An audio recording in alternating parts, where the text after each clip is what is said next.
"You shouldn't be alone right now." That caught me completely off guard. Anna wasn't exactly the warmest or most expressive person in my life, so hearing her say something so kind hit me harder than I expected. I didn't argue. I packed my stuff from Mia's apartment, well, the stuff I'd managed to grab in my panic, and drove over to Anna's place. It was about a 30-minute drive, but it felt longer, my thoughts swirling in the silence of the car. To my surprise, Anna was incredibly kind to me when I got there. She made tea, set up a room for me, and even gave me a weighted blanket, saying it helped her during anxious nights. It was weird seeing her like this, gentle, almost nurturing. But I wasn't going to question it. I stayed there for a week. It was a strange, tense week, but I felt safer there. By the end of it, I thought maybe I was ready to go back to my place, but going back home didn't feel like the relief I thought it would. Every time I stepped into the shower, I jumped at the sound of running water, convinced someone was behind me. I started keeping the bathroom door slightly open when I showered, just so I could hear what was happening outside. Nighttime was even worse. I couldn't sleep without a nightlight, something I hadn't used since I was a kid. My apartment, once my little sanctuary, now felt like a maze of dark corners and shadows, all suspicious, all unsettling. Then, last week, Anna called me out of the blue, her voice frantic and cutting through the static on the line. "They're taking Marco. The police are here, and they're taking him," she yelled, her words tumbling over each other. I could hear Marco crying in the background, the kind of deep, guttural sob that makes your stomach turn. Anna's voice cracked as she added, "They're saying this is your fault." My fault. My heart was already racing, but hearing that, it felt like a punch to the gut. I didn't even think, I just threw on my shoes and bolted out the door. When I got to the police station, it felt like a bad dream. That awful fluorescent lighting, the buzzing sound that made my head ache, the chaos of voices and ringing phones. That's when I found out the truth. The police said the videos from the hidden cameras were sent to the IP address tied to Marco's laptop. Marco, sweet nerdy Marco who stayed up all night gaming, who once spent hours teaching me how to play some ridiculous fantasy card game. Marco, who was polite, funny, and harmless. Or so I thought. Anna was waiting for me in the lobby, and the second she saw me, she exploded. "This is your fault. You should have just let it go," she screamed, her face red with anger and tears. Her words were sharp, cutting into me, and I wanted to shout back, "How is this my fault? I didn't put cameras in someone's house." But I just stood there, stunned, as she continued, "He's just a kid. He made a stupid mistake. This is going to ruin his life." I wanted to explain that I couldn't just unfile a police report, that this wasn't some email I could delete. The wheels were already in motion, but the words felt heavy and stuck in my throat. The next few days passed in a haze of police interviews, awkward silences, and lawyer meetings. Marco wasn't allowed to come home right away, and every time Anna looked at me, her eyes were full of blame and anger. The tension was unbearable. I didn't hate Marco. I was disappointed, sure, but I didn't hate him. I spent hours replaying every interaction we'd ever had, searching for some sign I'd missed. Was he ever creepy? Did he ever say something that should have raised a red flag? But I came up empty. He was just Marco, a normal teenager. At least, I thought so. Eventually, they decided that Marco would serve 100 hours of community service. Since he was a minor, his record would be sealed. It wasn't the worst outcome, but it still felt like a heavy weight pressing on all of us. Anna barely spoke to me after that. There was this unspoken wall between us, thin but unbreakable. What hurt the most was Marco. He couldn't even look me in the eye anymore. When we crossed paths, he'd just bolt, like he couldn't stand to be near me. That killed me. I always thought we were close, almost like siblings. We used to joke around, share snacks, and talk about the dumbest stuff. I even helped him with his math homework a few times when he was struggling. And now I'm the person who ruined his life, at least according to the messages and calls I keep getting. What was I supposed to do? Pretend none of this happened? Sweep it under the rug and let him get away with something so invasive and violating? I don't know anymore. All I know is that things will never be the same, and I'm not sure they ever can be. Update 1. Hi everyone. I know it has been 3 months since my last post, and honestly, I never thought I would have an update like this to share. My hands are still shaking as I type this, because what happened yesterday has completely thrown me for a loop, and I am struggling to process it all. Buckle up, because this is a lot. So yesterday was just another lazy Sunday. I was in my pajamas, enjoying a peaceful morning when the doorbell rang. I was not expecting anyone, so I figured it was a delivery or maybe a neighbor needing something. But when I opened the door, it was Marco. My heart dropped. I froze.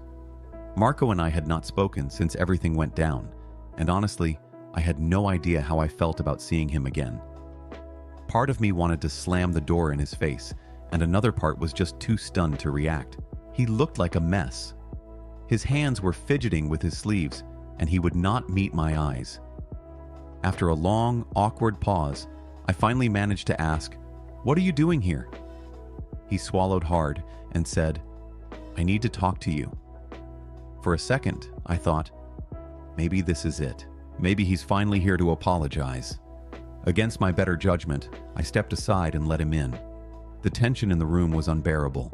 He sat down on the sofa while I stood there awkwardly, unsure whether I should sit or stay by the door. Trying to break the tension, or maybe just to buy myself time to figure out what to do, I asked if he wanted something to drink or eat. He just shook his head and said, "No, let's just get straight to the point." He took a deep breath, and what came out next made my head spin. "I'm sorry for what happened to you," he said, "but I'm not the one responsible for it." I stared at him, completely dumbfounded. "Excuse me? What?" My brain felt like it was lagging. How could he say he was not responsible? The evidence, the IP address, the police investigation, it all pointed to him. I confronted him, reminding him of the camera, the order, the data. He hesitated for a moment before saying, "Yes, I ordered the camera, but it wasn't for me. It was for Anna." I blinked at him, not understanding. "Anna?" I asked. "You mean Anna, as in my mother-in-law Anna?" He nodded. I could barely process the words. "Why would you order a camera for Anna to spy on me?" He looked like he wanted to crawl out of his skin, avoiding eye contact and shifting uncomfortably. Finally, he said, "She told me it was for her office. She said she needed it for security reasons. I didn't think much of it, so I ordered it for her." At this point, my chest was tight, my palms were sweaty, and the room felt like it was closing in on me. "But Marco," I said, "how did it end up in my apartment, in my bedroom?" He looked absolutely miserable, like he wanted to disappear. "I think she must have planted it during your birthday party," he said, "when we were all at your place." My jaw dropped. My birthday party? The one where I invited friends and family, where I trusted everyone in my home? My mother-in-law, Anna, used that as an opportunity to invade my privacy? I could not even form words at first. "You're telling me Anna did this? Anna put a camera in my bedroom?"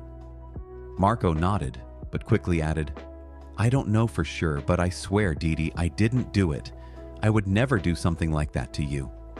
I stared at him, completely numb, as he broke down crying right in front of me. And I do not mean a few tears.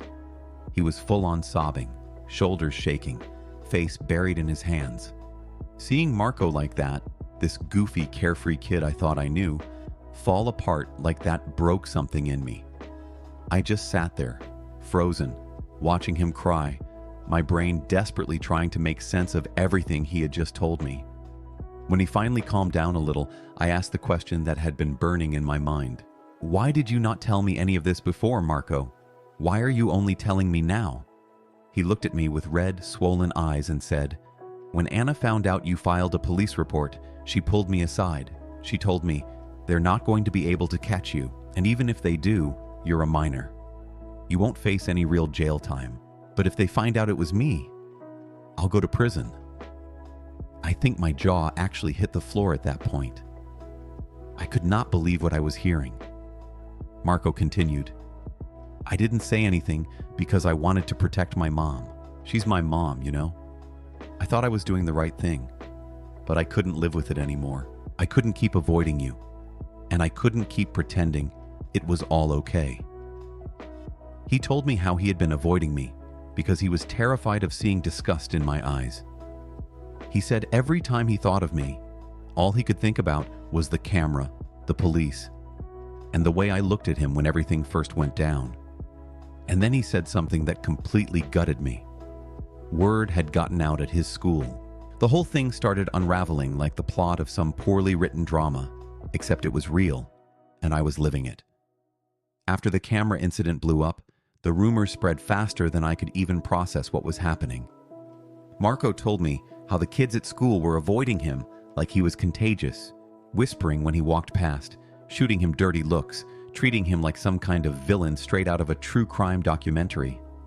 It hit me when he said he's been completely ostracized. No friends, no one to sit with at lunch, not a single person willing to hear his side of the story. And as much as I wanted to stay mad at him, I couldn't. The anger had burned itself out, leaving behind this hollow sadness. Sadness for him, sadness for me, and sadness for the giant mess that Anna had so effortlessly detonated in both of our lives. I handed Marco a tissue. He looked wrecked, like he hadn't slept in days. Neither of us spoke for a while. He sat there, trying to keep himself together, and I just stared off into the middle distance, trying to piece together the chaos he had just laid out in front of me. Finally, I broke the silence and asked him the question that had been gnawing at me since all of this began. Marco, do you have any idea why Anna would do this? Did she ever say or do anything that could explain it? He shook his head at first, looking lost. But then he hesitated, like he remembered something that hadn't seemed important at the time. Actually, he said, his voice quieter now, a few weeks before your birthday party, Anna started saying some weird stuff about you. Stuff like, she's too good for Carlos, don't you think? Or, sometimes I feel like she's hiding something from us. He shrugged like it was nothing, but my stomach twisted. I didn't think much of it back then. I thought maybe she was just being overprotective, you know? Or nosy. But now, I don't know. Maybe she was already planning something. That threw me. Planning something? Like what? Was Anna trying to catch me doing something? Cheating? Stealing? What could she possibly think I was guilty of? Marco said he didn't know, but his face told me he was just as freaked out as I was.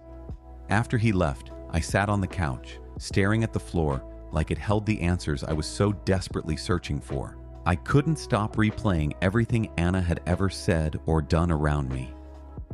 This was the woman who hugged me when I cried, made me tea when I was too stressed to think straight, and told me I was safe under her roof. She looked me in the eyes and swore she had my back.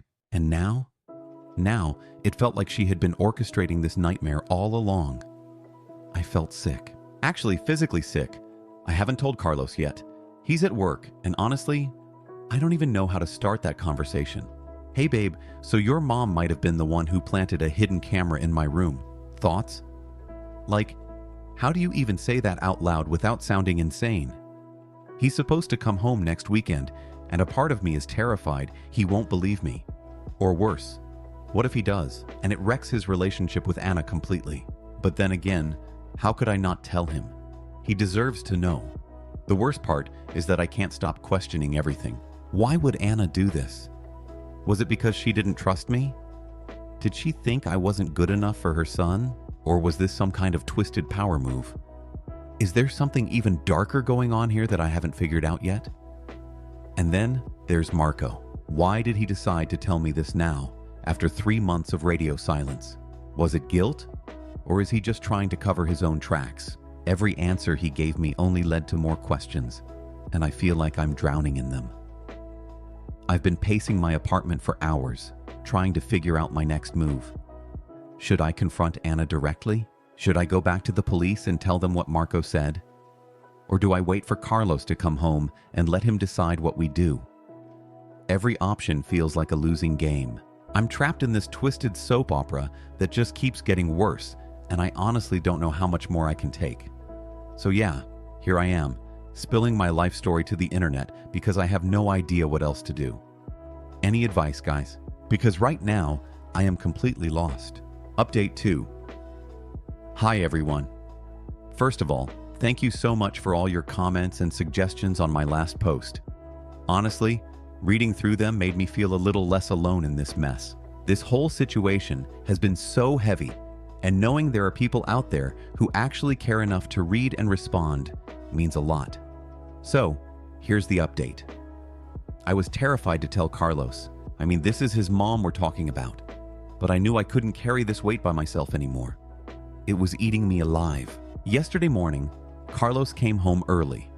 I had been pacing the living room like a lunatic for what felt like hours, trying to figure out how to even start this conversation.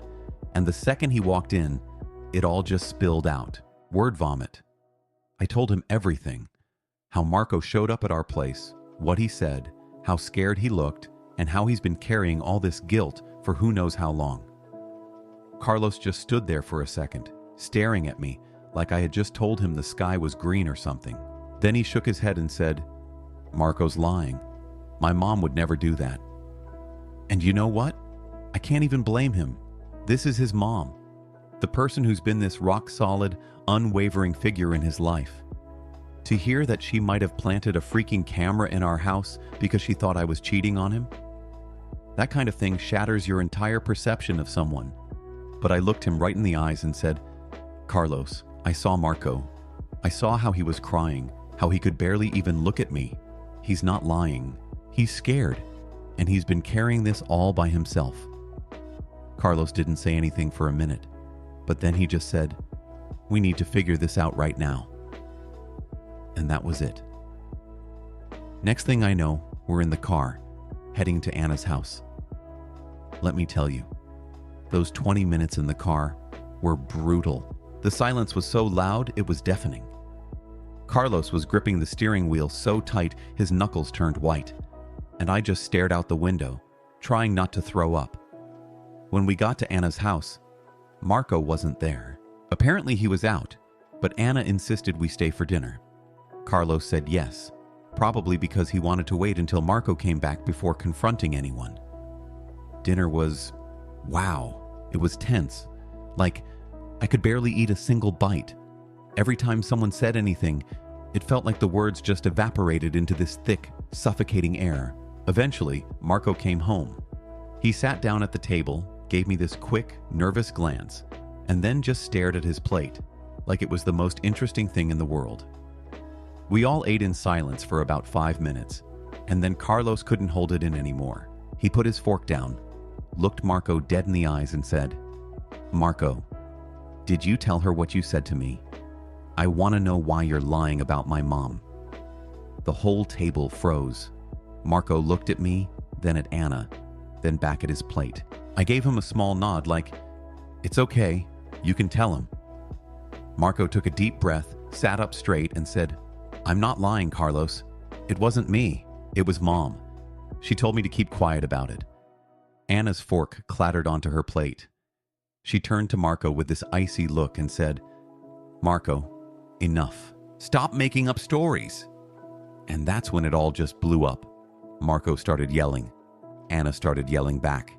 Carlos was trying to get them both to calm down, and I was just sitting there staring at my half-eaten pasta like it was going to give me the answers to life. But then Marco's voice cracked.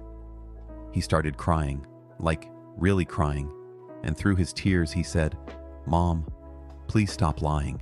You told me they wouldn't catch me because I'm a kid. You said you'd go to prison if I told the truth. Please, just tell the truth." And then Anna's whole demeanor changed. She stopped yelling. She stopped deflecting.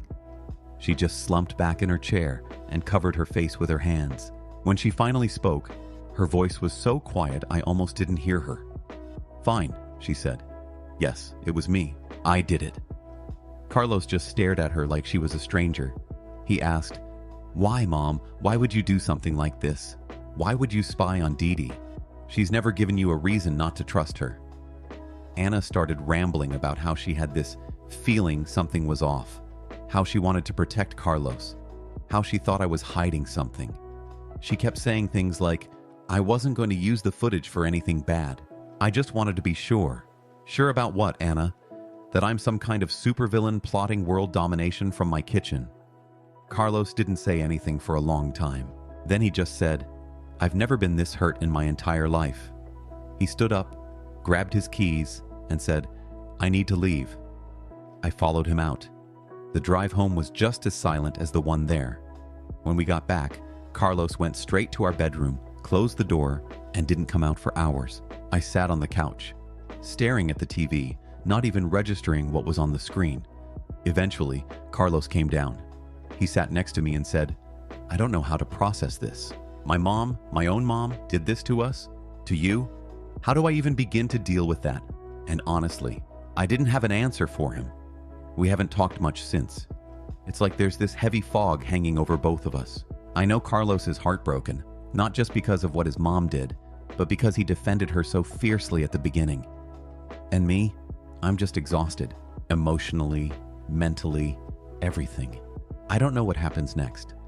I don't know if Carlos will cut ties with Anna or try to rebuild some kind of relationship with her. But one thing I do know, I'm done pretending everything's fine. Anna crossed a line that you just can't uncross. Trust is like glass. Once it's shattered, it's never the same. For now, Carlos and I are taking it one day at a time. I'll update again if anything big happens, but honestly, I think it's going to take a long time to untangle this mess. Thanks for listening. Update 3. Hey Reddit. It has been a wild ride since my last post, and honestly, I am still struggling to make sense of everything. You know when you think things cannot possibly get crazier, and then life just decides to say, "Hold my beer"? That has been my week. Carlos and I have been having these deep, soul-crushing conversations about what to do next. Like, what do you even do when your life feels like a reality TV show gone wrong? I told him straight up that I am not ready to talk to Anna, and honestly, I'm not sure if I ever will be. She crossed so many lines. Let us unpack this for a second. She put a freaking camera in our bedroom.